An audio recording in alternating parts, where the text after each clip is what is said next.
ગીર સોમનાથમાં એક ચોંકાવનારી ઘટના સામે આવી હતી, જેમાં નેશનલ હાઈવે ઓથોરિટી ઓફ ઇન્ડિયાના કોન્ટ્રાક્ટરે સૂત્રાપાડાના બરુલા ગામના તળાવમાંથી કરોડો રૂપિયાની માટીની ચોરી કરી હતી।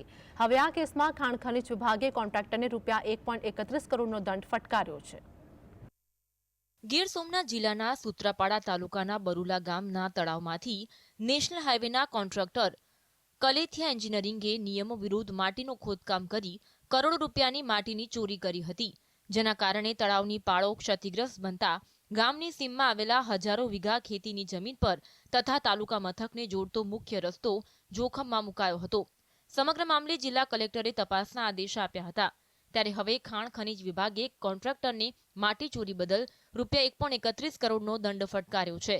તપાસમાં બહાર આવ્યું છે કે કોન્ટ્રાક્ટરે તળાવમાંથી 56,000 મેટ્રિક ટન માટીની ચોરી કરી હતી। 56,000 મેટ્રિક ટનની કલથિયા એન્જિનિયરિંગ કંપની દ્વારા ચોરી કરવામાં આવેલ તે બાબતની જાણ કરતા અત્રેના વિભાગ દ્વારા નિયમ અનુસાર કાર્યવાહી કરવામાં આવેલ છે। તેમાં કલથિયા એન્જિનિયરિંગને 2 વાર સુનાવણીની તક આપવામાં આવેલ છે, જેમાં આખરી તકમાં કલથિયા એન્જિનિયરિંગ દ્વારા હાજર ન રહેતા એને 1 કરોડ ને 31 લાખ અંદાજે કિંમતની દંડકીય રકમની વસૂલાતનો હુકમ કરવામાં આવેલ છે।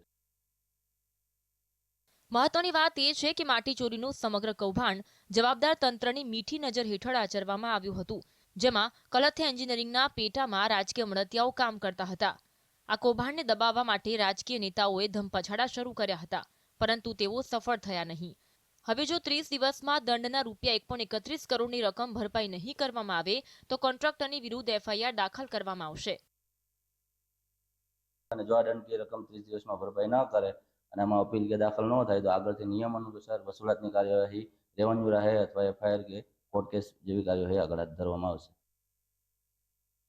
કોન્ટ્રાક્ટર દ્વારા માટી ચોરી થઈ રહી હોવાની ખુદ ભાજપના અગ્રણીઓ દ્વારા ફરિયાદ કરવામાં આવતા સિંચાઈ વિભાગના અધિકારીઓ દોડતા થયા હતા।